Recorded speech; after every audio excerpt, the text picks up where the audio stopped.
Jeremy Vine's helmet cam sensationally caught the moment he was nearly crushed by a lorry in a cycle lane this week. But it's not the only close shave the Radio 2 presenter has had these past few days. Fate also stepped in to help him avoid another type of car crash, him reuniting with his old punk band for a spot at BBC Radio 2 in the Park this weekend. Jeremy, 58, had asked comedian brother Tim Vine to reform their 80s band The Flared Generation to take part in the two-day festival in Leicester, R2's first event of its kind for 2 years and its first ever outside London.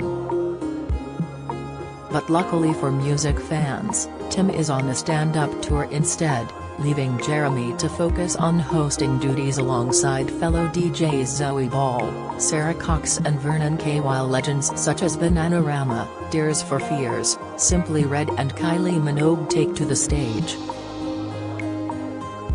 Considering Smash Hits once called Jeremy's group the most unfashionable punk band in the UK, it's definitely fortunate. He says, "I had hoped to get the band together this weekend, but it was not meant to be. But it's probably a good thing for the audience as they will be spared my singing." Born in Leafy Cheamsbury, Jeremy was inspired to be a radio DJ by his idol Kenny Everett. "I grew up wanting to be Kenny Everett. If he was alive now, he would have been on Radio 2. He was quite simply the best DJ we've ever had in the UK." But Jeremy attempted to conquer the music world first.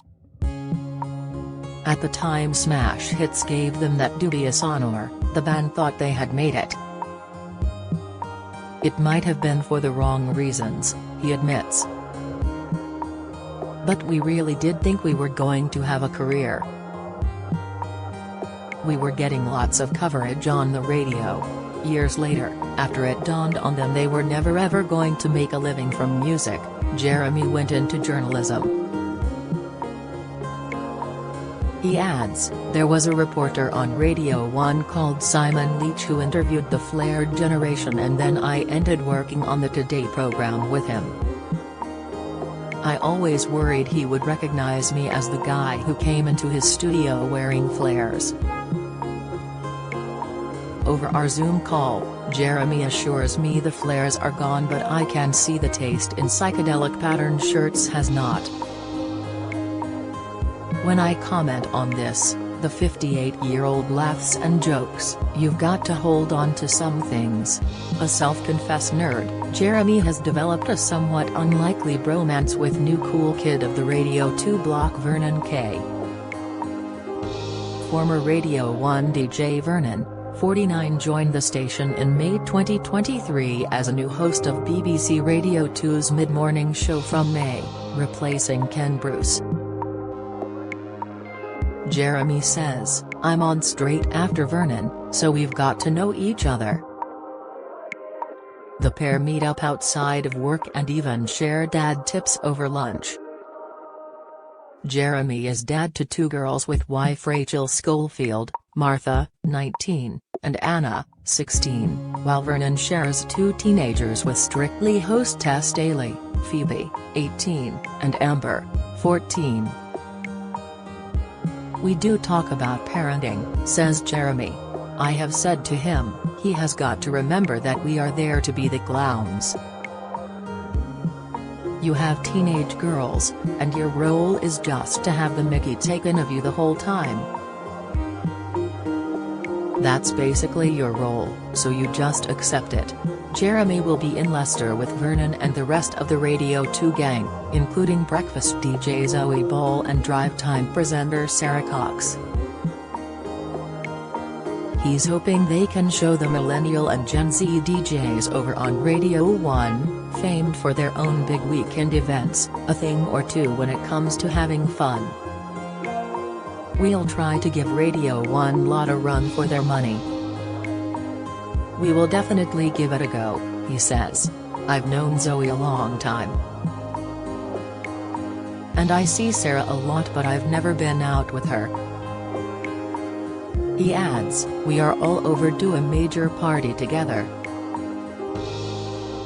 It's time for Tony Blackburn and all of us to get our dancing shoes on."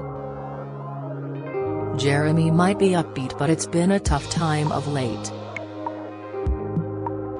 Around 11 a.m. on Wednesday he was cycling in Bloomsbury, central London, when the white removals truck turned into a bike lane, crushing Jeremy's bike, and leaving him desperately trying to get the driver's attention by slamming his hands on the back doors of the truck. And last week he was under fire after an on-air gaffe blew up on social media. The broadcaster was forced to apologize after playing Beyoncé's song Halo on his daily mid-morning show just moments after talking about the concrete crisis that has led to the closure of more than 100 British schools.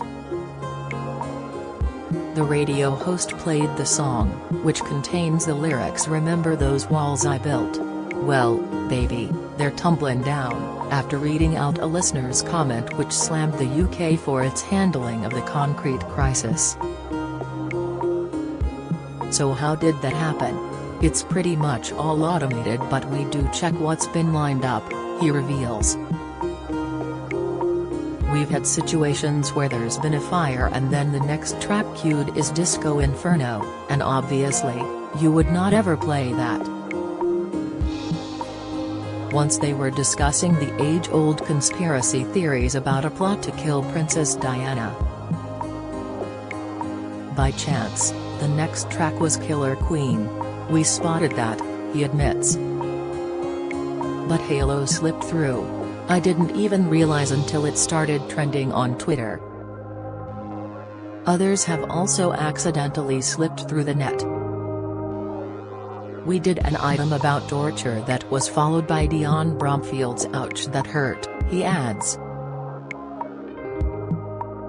"We had a story about someone who'd been severely injured by having an electric shock, and I played a track called 'This Town Ain't Big Enough for the Two of Us.' But we didn't notice that the band was Sparks. We had an item about a zoo in South Africa that was transporting 3 giraffes on a flatbed truck and the driver forgot he was going down the motorway with low bridges. I played Dave Clark 5, Bits and Pieces." The Twitter abuse that followed the Beyoncé song is nothing like the nightmare Jeremy's faced in recent years, however. Last September, Alex Belfield, a former BBC local radio DJ, was convicted on 4 of 8 stalking charges against broadcasters, including Jeremy. He was jailed for 5 years and 26 weeks. Much of it was through Belfield's Voice of Reason YouTube show. He styled himself as the UK version of Alex Jones, and it was a constant bombardment of harassing nasty videos as well as tweets, explains Jeremy. "It was a very difficult, frightening time for Rachel and our girls. I didn't know what he would do next, but we got through it. And I did not suffer as much as others. Before me, he'd been stalking 4 of his female colleagues for 10 years, so can you imagine what it was like for them?" Jeremy adds, "It was a very difficult case to deal with because it rests on the fact that the digital world is real. And that stalking in the digital world is every bit as nasty and damaging and upsetting and hurtful as in physical life. He had so much hatred towards me. He created this story that I had stolen money from a memorial service. He would talk about it on his show night after night after night. In the end I just thought viewers are going to believe him and hate me. I thought I need to really start working out the danger here because something could go wrong." Jeremy called the police, who he says did a fantastic job in dealing with Belfield. "I'm lucky it only went on for a year, 18 months compared to the other victims, but he was 24/7. Jeremy knows what he's talking about. He was subjected to physical stalking by a female fan who became fixated on his every move. Jeremy described her as absolutely remorseless, following me on the train, following me home, doing all kinds of stuff that created problems at home. But he tells me, she was a picnic compared to Alex Belfield. It's no wonder Jeremy is looking forward to a weekend of fun at last. Radio 2 in the Park was cancelled last year due to the late Queen's death. It was right that it was cancelled last year, he says. BBC's Radio 2 in the Park festival opens on Saturday with Tears for Fears and Bananarama and continues on Sunday with Kylie Minogue, Sam Ryder, and Simply Red. Previous events have been held in Hyde Park, but Jeremy is excited about the new venue. "We should have been in Leicester for the last 20 years, he says. Jeremy is particularly looking forward to introducing the legendary Tears for Fears, in their only UK performance this year. "My teenage self would not believe it," he reveals. "I was 13 when their first single Pale Shelter came out and remember thinking what a record. Every time I hear it, it takes me straight back." And for his dashed hopes of his own band reunion? There is always next year. Radio 2 in the Park is in Victoria Park, Leicester, this Saturday and Sunday. Listen live on BBC Radio 2 and BBC Sounds or watch on BBC iPlayer.